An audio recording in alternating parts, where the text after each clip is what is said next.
E a gente começa essa edição falando do frio. A forte frente fria que entrou no Brasil deixa o estado de São Paulo em alerta para o frio intenso e chuva volumosa até domingo. O André Cunha está nas ruas da capital e traz informações para a gente sobre esses dias frios. Bom dia, André. O que você destaca? Quais são as preocupações para esses dias? Oi, Adelita. Bom dia para todos que nos acompanham. Olha, muito frio, né, aqui em São Paulo. Várias preocupações, principalmente com quem mora na rua, né? Eu mostro para vocês aqui nesse momento, a gente está na Avenida Paulista, bem aqui no vão livre do MASP. É uma região mais fria aqui da capital, né? Bom, a previsão, Adelita, é de temperaturas abaixo dos 10 graus, que devem ser observadas na madrugada e início da manhã em praticamente todo o estado de São Paulo. Algumas regiões do estado a temperatura deve chegar a 5 graus e a sensação térmica chegando a 0 grau. No litoral, a previsão é de muita chuva e também de mar agitado. A Defesa Civil do estado de São Paulo também emitiu alerta para o risco de ressaca marítima. Na cidade de São Paulo, Adelita, a tarde de hoje deve ser a mais fria. E aí, como você destacou, a preocupação é principalmente com quem vive nas ruas da capital. Ontem, nossa equipe esteve na região central de São Paulo para fazer uma matéria, né? E aí a gente observou que, de fato, houve aumento na população de rua da capital.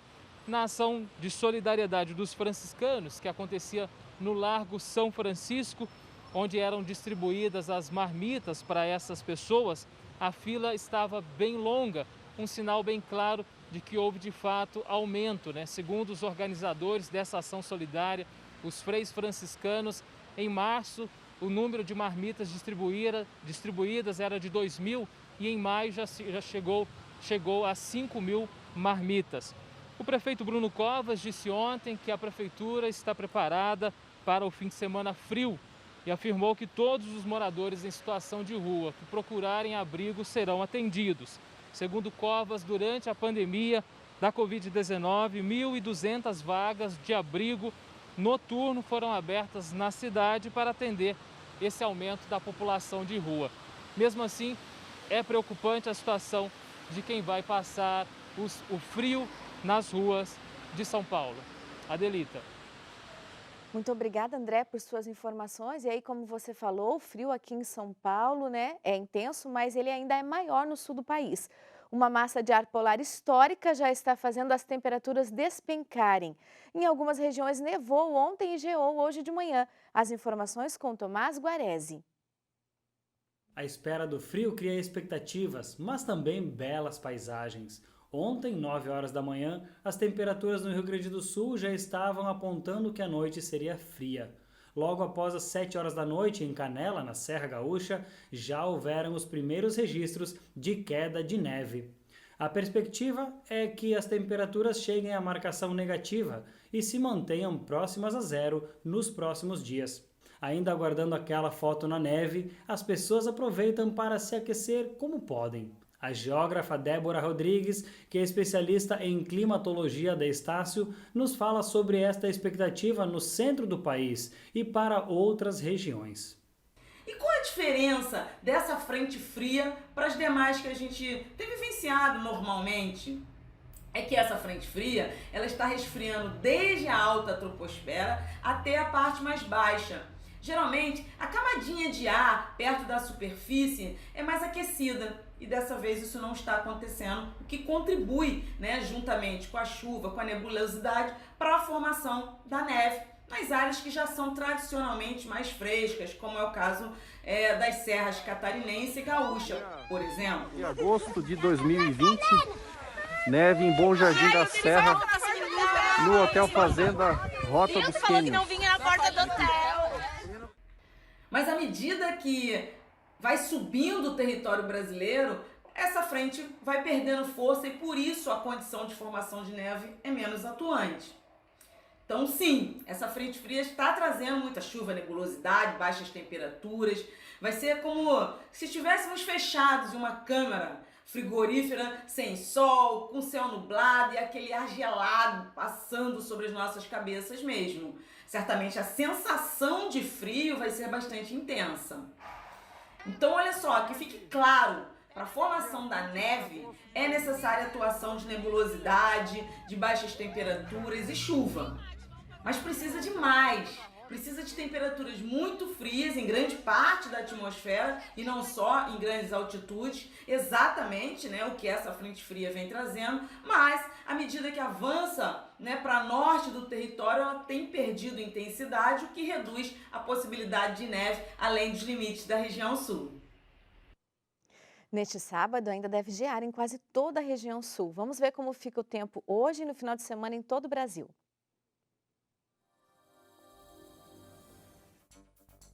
Sexta-feira com chuva frequente no Paraná, Santa Catarina e Rio Grande do Sul. Risco de neve na Serra e no Planalto do Rio Grande do Sul e de Santa Catarina e em áreas do sul do Paraná. No sábado deve ter garoa em Curitiba e o sol predomina em boa parte da região, mas ainda tem risco de geada. Para o domingo a previsão é também de sol, mas ainda deve gear no Rio Grande do Sul e Paraná. Céu encoberto e chuva frequente no centro-leste e sul do estado de São Paulo, no sul de Minas Gerais, Rio de Janeiro e sul do Espírito Santo. No sábado, esta previsão se repete. Para o domingo, céu nublado em boa parte da região e chove com frequência no litoral do Espírito Santo. No centro-oeste, deve garoar no Mato Grosso do Sul, no sul de Goiás e no Mato Grosso. Nas demais áreas, o sol aparece entre muitas nuvens e não chove.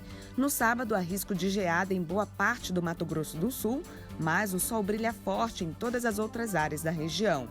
Para o domingo, a previsão é de sol forte, ar seco e sem chuva. Hoje tem garoa também no sul de Roraima. Chove forte com frequência no Acre. Pancadas de chuva a partir da tarde no norte do Amazonas e em Roraima. No sábado, pode chover forte em Roraima e no norte do Amazonas. No domingo, o ar seco predomina, faz sol e não chove em boa parte da região. Em Roraima, ainda deve chover forte em alguns momentos do dia. O ar seco ganha força sobre o Nordeste nesta sexta-feira. Chove rápido apenas no litoral e extremo sul da Bahia, no leste de Pernambuco, da Paraíba e do Rio Grande do Norte. No sábado, chove no Maranhão, no litoral do Ceará e na Bahia.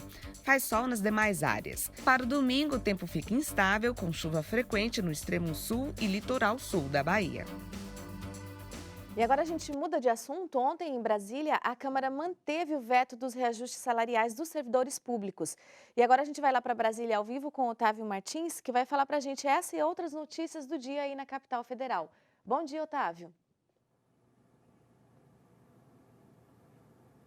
Bom dia a todos que nos assistem. É exatamente isso. Ontem, a Câmara dos Deputados mudou aí a decisão do Senado e manteve o veto presidencial ao aumento de servidores aí até o final do ano que vem. Esses servidores, esse aumento seriam para servidores que estão trabalhando na linha de frente aí do enfrentamento à Covid-19. Então, profissionais da saúde, segurança pública, limpeza urbana. Então, esse veto foi mantido, foram 316 votos a favor da manutenção do veto, contra 165, pedindo a manutenção da derrubada. Então, é uma vitória para o governo. Paulo Guedes diz aí em uma economia de quase 120 bilhões de reais. Aqui em Brasília também, o programa Pátria Voluntária, a gente acompanhou aí essa frente fria no país. O programa Pátria Voluntária, um programa de auxílio às pessoas que mais precisam, pede aí para que sejam doados agasalhos, cobertores, então, para enfrentar essa época de frio, que pega o país inteiro, quase o país inteiro. E agora, atualizando aí os dados do coronavírus. O país tem, infelizmente, mais de 112 mil mortes. Os casos confirmados também seguem crescendo. A gente tem aí mais de 3 milhões e 500 mil casos confirmados da doença. Mas o país segue em primeiro lugar no ranking de pessoas recuperadas. Temos mais de 2 milhões e 600 mil pessoas que conseguiram vencer o coronavírus. E ontem o Ministério da Saúde também atualizou aí as ações no enfrentamento e no combate à pandemia. Os estados que mais receberam, por exemplo, respiradores pulmonares foi o Rio de Janeiro, e o que mais recebeu EPIs foi o estado de São Paulo. E ao todo, para estados e municípios, já foram repassados aí quase 20 bilhões de reais para as ações de enfrentamento aí à Covid-19. Muito obrigada, Otávio, por suas informações. Agora a gente vai para Curitiba, que voltou para a bandeira amarela. Um novo decreto libera atividades que funcionavam com restrições de dias e horários. As informações com Fabiana Sá. A Prefeitura anunciou nesta semana a alteração da cor da bandeira, que indica os níveis na avaliação dos riscos do novo coronavírus. A capital estava no status laranja. A bandeira durou 65 dias e teve as medidas restritivas prorrogadas 2 vezes. Agora, com a nova cor amarela, o novo decreto liberou as atividades que funcionavam com restrições de dias e horários. A principal mudança é que supermercados, feiras e shopping centers podem reabrir aos finais de semana. Os supermercados voltam a funcionar aos domingos. Já os shoppings podem funcionar diariamente entre o meio-dia e as 10 da noite, desde que respeitem as medidas de distanciamento e higiene. Mas vale lembrar que ainda é cedo para dizermos que nós vencemos essa doença. Ainda é essencial o uso de todas as medidas tão faladas desde o começo dessa pandemia, como o distanciamento social, isolamento dos casos suspeitos, uso da máscara em todo momento e do álcool em gel e da lavagem das mãos. É tão essencial que a gente mantenha essas medidas para que a gente continue com essa queda de novos casos e muito em breve a gente possa voltar com a nossa rotina. Mas ainda a nossa rotina deve ser o cuidado extremo para evitar novas infecções. Vamos para o intervalo com imagens de Caxias do Sul que o Ricardo Indrizi mandou para a gente. A temperatura lá agora é de 1 grau. A máxima hoje não passa de 8 e a mínima será 0 grau.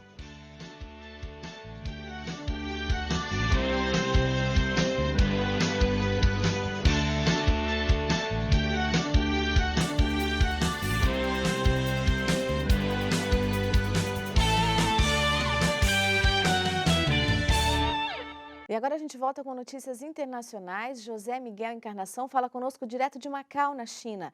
E o assunto hoje são as relações do Vaticano e o país asiático. Ele vai esclarecer informações divulgadas por alguns meios de comunicação nessa semana. Bom dia, Brasil. Órgãos de comunicação social em todo o mundo, alguns deles verdadeiras referências do jornalismo, como o South China Morning Post de Hong Kong, noticiaram durante os meses de junho e julho que delegações da China e do Vaticano se iriam encontrar no final do mês de julho em Roma. Na agenda dos trabalhos estaria a renovação do acordo assinado entre a China e a Santa Sé, em setembro de 2018, com vista à nomeação de bispos por acordo de ambas as partes.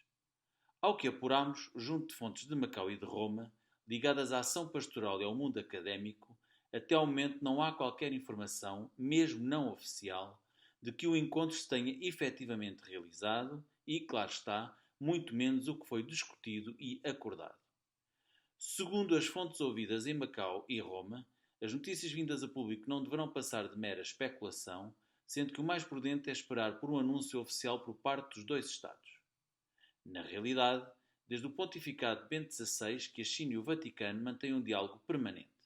Acontece que o recente encontro entre o secretário do Vaticano para as relações com os Estados, cardeal Paul Gallagher, e o ministro dos Negócios Estrangeiros da China, Wang Yi, em Munique, na Alemanha, durante uma cúpula de chefes de Estado, fez disparar rumores de que os dois países voltariam a encontrar-se em breve para discutirem as condições do acordo de 2018, até porque, recorde-se, o acordo sempre foi classificado pelos seus assinantes como provisório.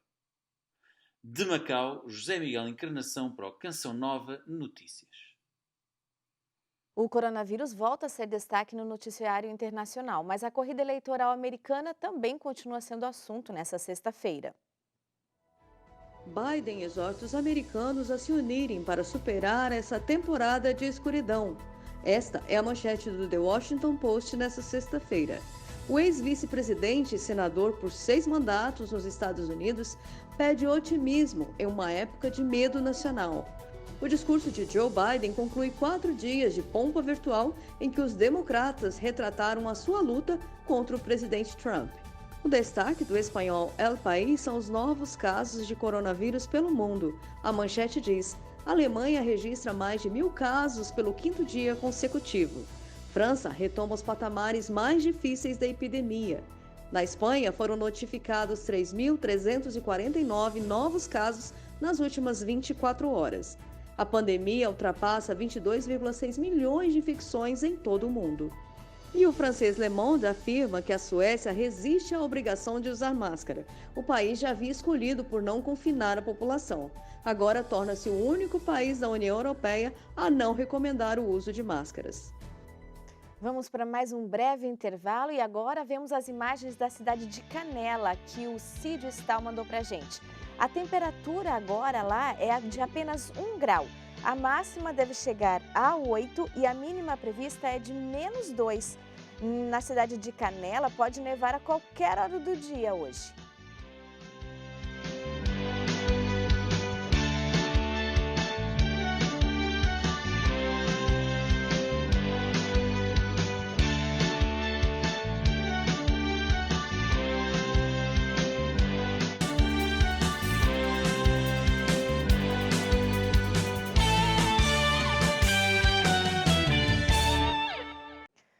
O caso noticiado nesta semana da menina de 10 anos violentada pelo tio por cerca de 4 anos levantou uma série de discussões a respeito de vários assuntos, entre eles a prevenção contra abuso de menores.